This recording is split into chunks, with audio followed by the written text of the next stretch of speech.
ఇప్పటి వరకు CCTV footage live link ఇవ్వలేదు. పాల్ ఏయూ ఇంజనీరింగ్ కళాశాలలో ఏర్పాటు చేసిన EVM strong room live link ఫుటేజ్లు ఇంతవరకు ఇవ్వకపోవడంపై హైకోర్టును ఆశ్రయించినట్లు ప్రజాశాంతి పార్టీ అధ్యక్షుడు విశాఖ ఎంపీ అభ్యర్థి కేఏ పాల్ తెలిపారు. విశాఖలో ఆయన మాట్లాడుతూ 2019లో సీసీటీవీ ఫుటేజ్ లింక్ ఇచ్చిన అధికారులు ఇప్పుడెందుకు ఇవ్వలేదని ప్రశ్నించారు. అక్కడ ఆర్ఓ గారు మల్లికార్జున గారిని నేను ఇతర పార్టీల క్యాండిడేట్స్ మాకు సీసీటీవీ లింక్ లైవ్ కవరేజ్కి ఇమ్మని 14th నుంచి చీఫ్ ఎలక్షన్ కమిషన్ కూడా రాశాం. ఇంతవరకు లైవ్ లింక్ ఇవ్వలేదు. మరి 2019లో ఎందుకు ఇచ్చారు ఎమ్మెల్యే ఎంపీ క్యాండిడేట్లు అందరికీ? రెండోది, అక్కడ సీసీటీవీ కెమెరాలు ముందు ఫ్రంట్నే ఉన్నాయి, బ్యాక్ సైడ్ లేవు, సైడ్ల్లో కూడా లేవు, ఎక్కడో 1-2 తప్ప.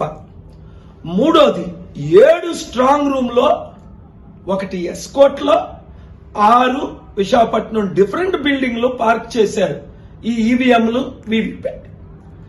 అది ఏ విధంగా సెక్యూరిటీ ఉంది, 3 టైర్ సెక్యూరిటీ అన్నది ఎవరిని మేము నమ్మలేమని ఇన్ రైటింగ్ ఇచ్చాం.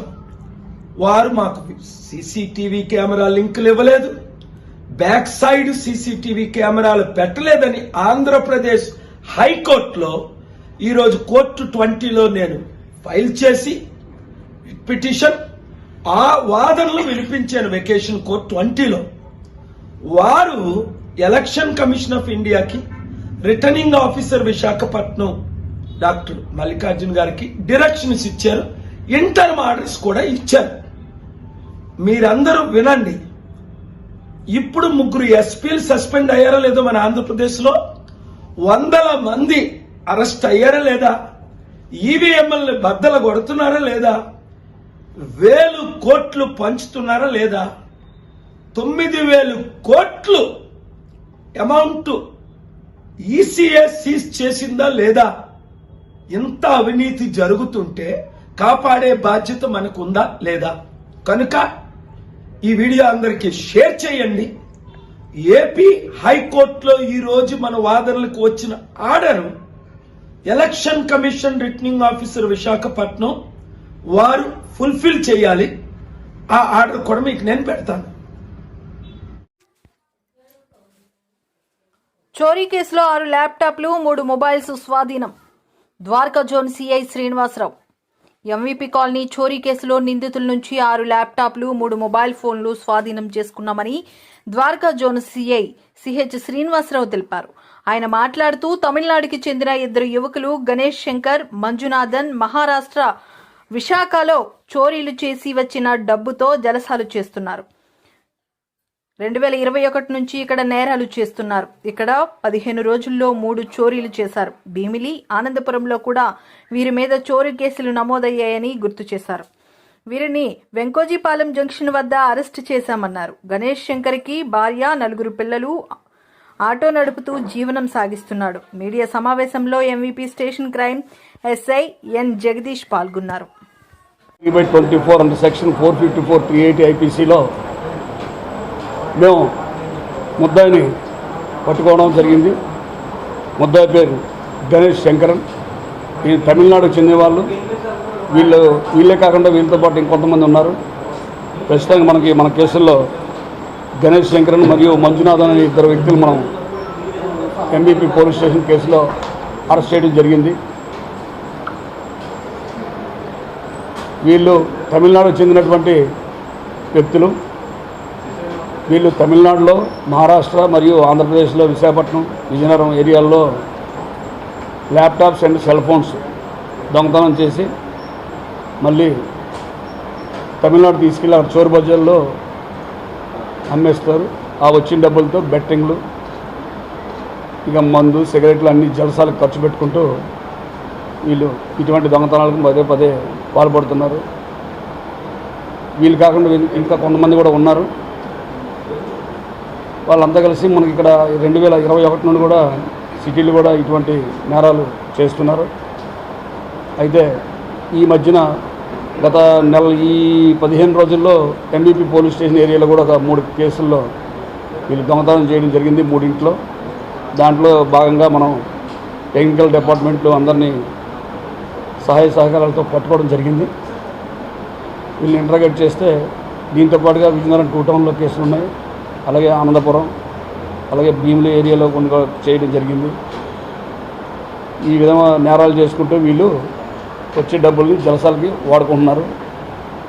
ఇందులో నుండి 6 ల్యాప్టాప్లు, సెల్ ఫోన్లు ఒక 5 సార్, నాది కదా 3 కదా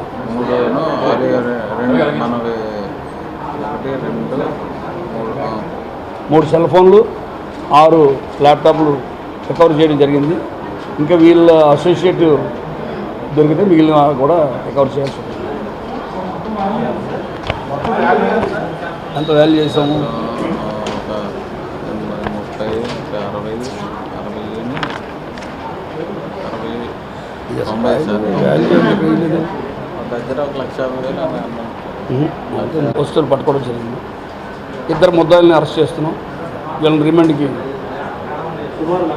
విజయనగరం పట్టణంలో చైన్ స్నాచింగ్ కు పాల్పడిన నిందితుడిని 24 గంటల్లోనే అరెస్ట్ చేసి అతని వద్ద నుండి చోరీ చేసిన చైను స్కూటీని రికవరీ చేసినట్లుగా 1 టౌన్ సిఐ బి వెంకట్రావు మే 22న తెలిపారు. ఇక వివరాల్లోకి వెళ్తే విజయనగరం పట్టణం కొత్త అగ్రహారం ఆంజనేయ స్వామి గుడి వద్ద గాజుల రేగ వెళ్లేందుకు అరబిందోలో పనిచేస్తూ గాజుల రేగలో నివాసం ఉంటున్న కె షణ్ముఖ వెంకటేష్ అనే వ్యక్తి మే 21న ఆటో కోసం వేచి ఉండగా ఒక వ్యక్తి స్కూటీపై వచ్చి తాను కూడా గాజుల రేగ వైపు వెళ్తున్నానని లిఫ్ట్ ఇస్తామని చెప్పడంతో షణ్ముఖ వెంకటేష్ అతని స్కూటీ ఎక్కగా మార్గమధ్యంలో మాటల్లో పెట్టి అతని మెడలోని చైను దొంగలించాడు. ఈ విషయాన్ని తర్వాత గుర్తించిన షణ్ముఖ వెంకటేష్ 1 టౌన్ పిఎస్ లో ఫిర్యాదు చేయగా పోలీసులు కేసు నమోదు చేసి దర్యాప్తు చేపట్టారు.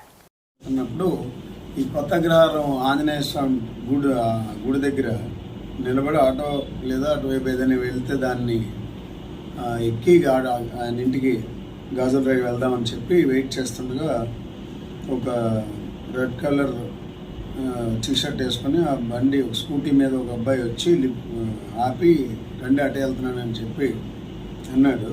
ఈలోపు మాటల్లో పెట్టి ఇటు చూసి ఎవరు లేని టైంలో ఈ ఎవరైతే ఇప్పుడు మనకు ఫిర్యాదు చేశాడో కె షణ్ముఖ వెంకటేష్ ఇతని మెడలో ఉన్నటువంటి చైన్ సుమారు 30 ఉంటుంది, చైన్ తెంపుకొని పోయాడు. సో వెంటనే మనకి అతను ఇన్ఫామ్ చేయడం జరిగింది. పోలీస్ స్టేషన్కి వచ్చాక అతను ఇచ్చిన ఫిర్యాదుని తీసుకొని మా క్రైమ్ ఎస్ఐ గారు తారకేశ్వరరావు కేసు రిజిస్టర్ చేసి ఆయన టీం అచ్చిరాజు, శ్రీనివాసు, గౌరీ శంకరు, శివ వీళ్ళందరూ కలిసి ఇమ్మీడియట్గా ఈ బండిని ట్రేస్ చేసి ఆ ముద్దాయిని పట్టుకునే క్రమంలో ఈరోజు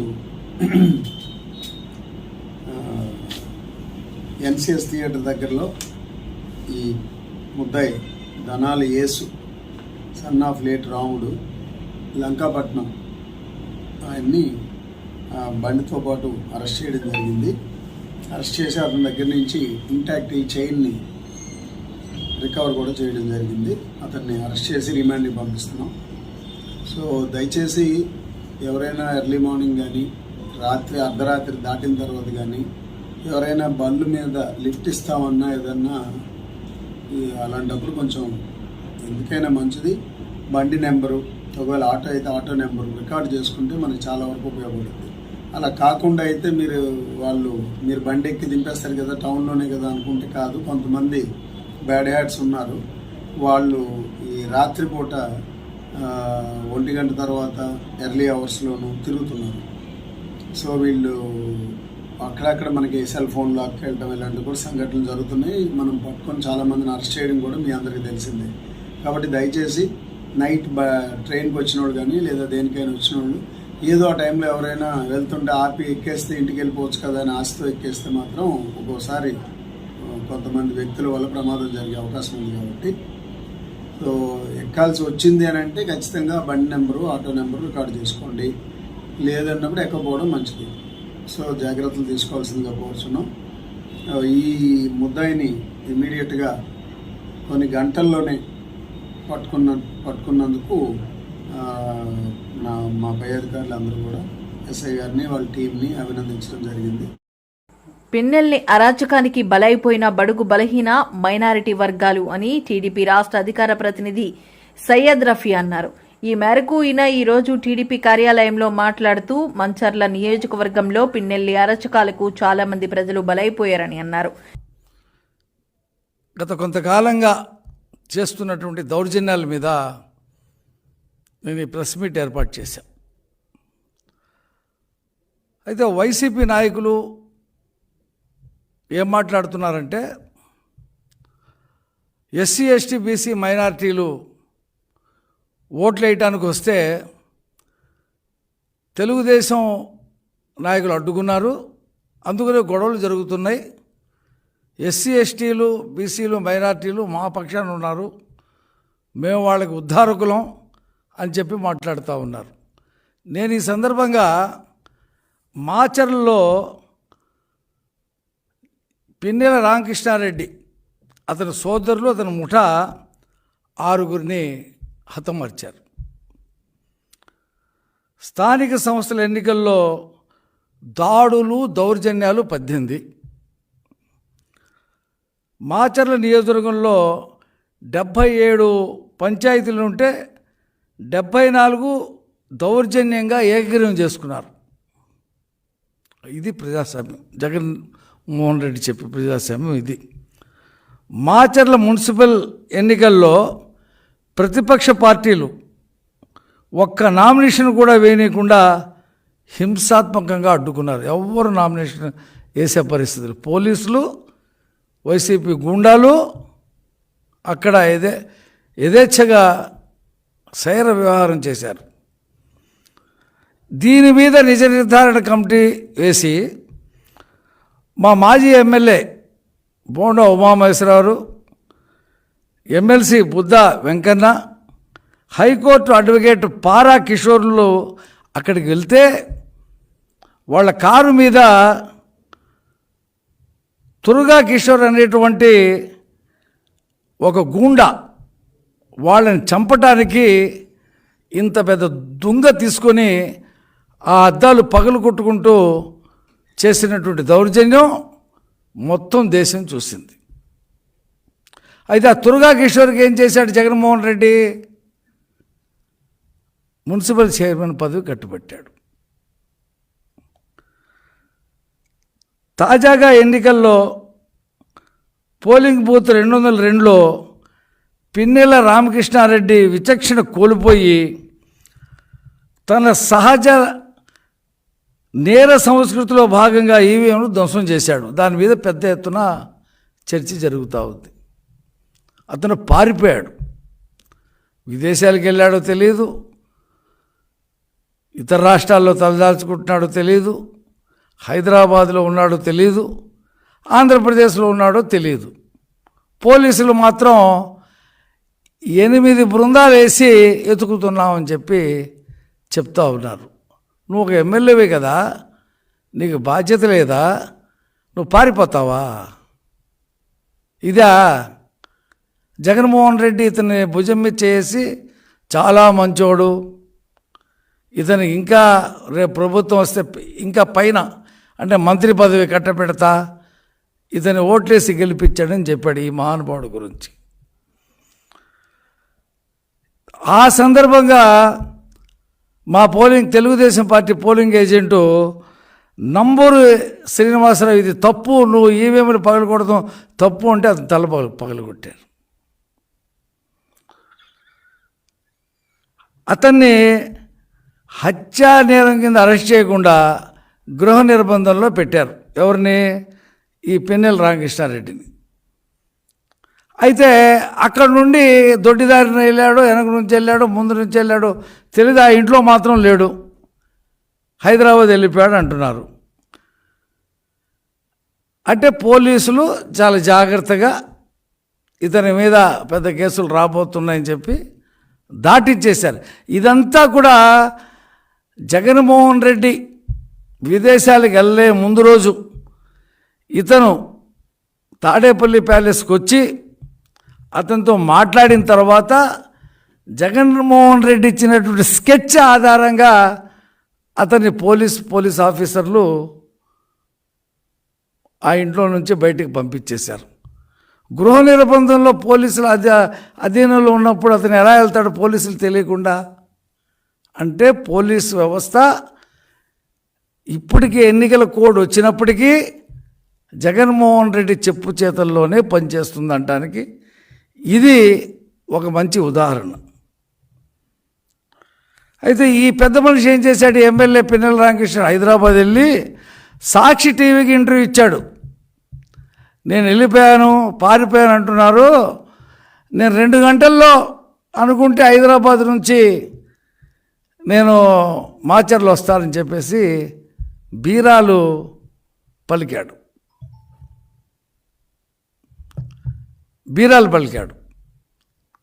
అయితే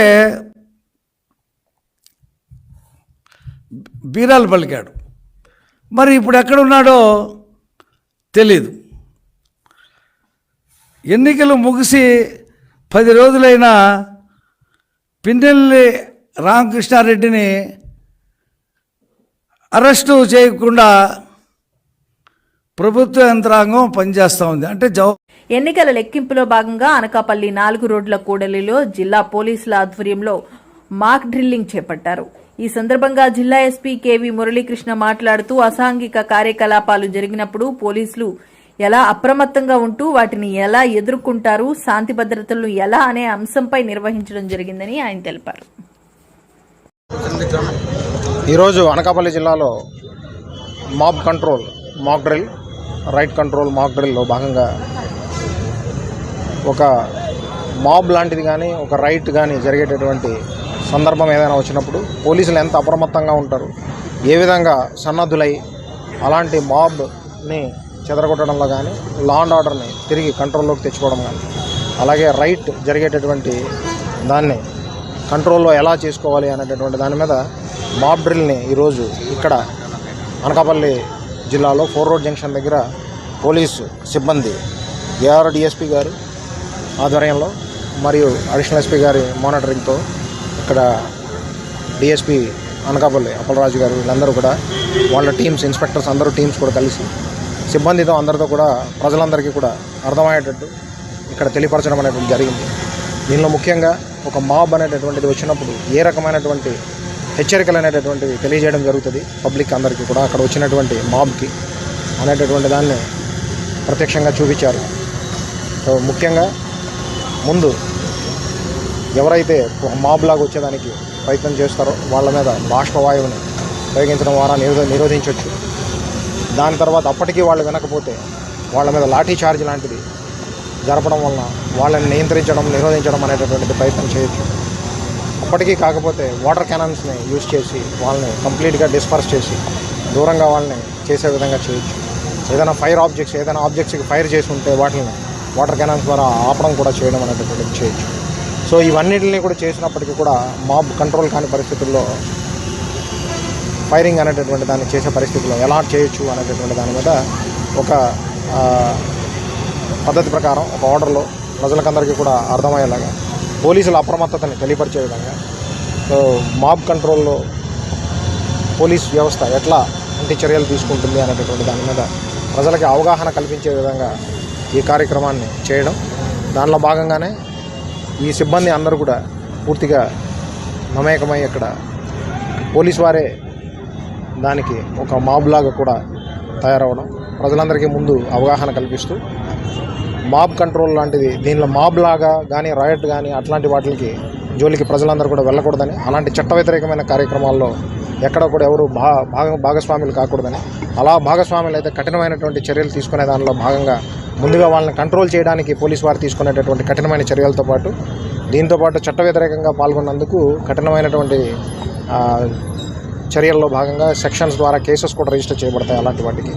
సో దానివలన ఈ ముఖ్యంగా మోడల్ కోడ్ ఆఫ్ కాండక్ట్ ఉన్నప్పుడు ఈసీఐ గైడ్లైన్స్ అనుసరించి వ్యవహరించాల్సినటువంటి పరిస్థితి ఉన్నప్పుడు 144 సెక్షన్ ఉన్నప్పుడు దాన్ని వ్యతిరేకిస్తూ చట్టాలని ఉల్లంఘిస్తూ ఎవరైనా ప్రయత్నం చేస్తే, ఎవరైనా దానికి పాల్గొంటే, అలాంటి చట్ట వ్యతిరేకమైన కార్యక్రమాల్లో పాల్గొంటే కఠినమైనటువంటి చర్యలు తీసుకోవడం అనేది జరుగుతుంది అనేటటువంటిది వివిధ సందర్భాల్లో తెలియజేసినప్పటికీ ఒక మాబ్ ఆపరేషన్ రైట్గా ఎవరైనా మారితే ఎలాంటి కఠినంగా వ్యవహరిస్తారు పోలీస్ వ్యవస్థ అనేటటువంటి దాన్ని ప్రత్యక్షంగా మీ అందరికీ కూడా చూపించడం జరిగింది.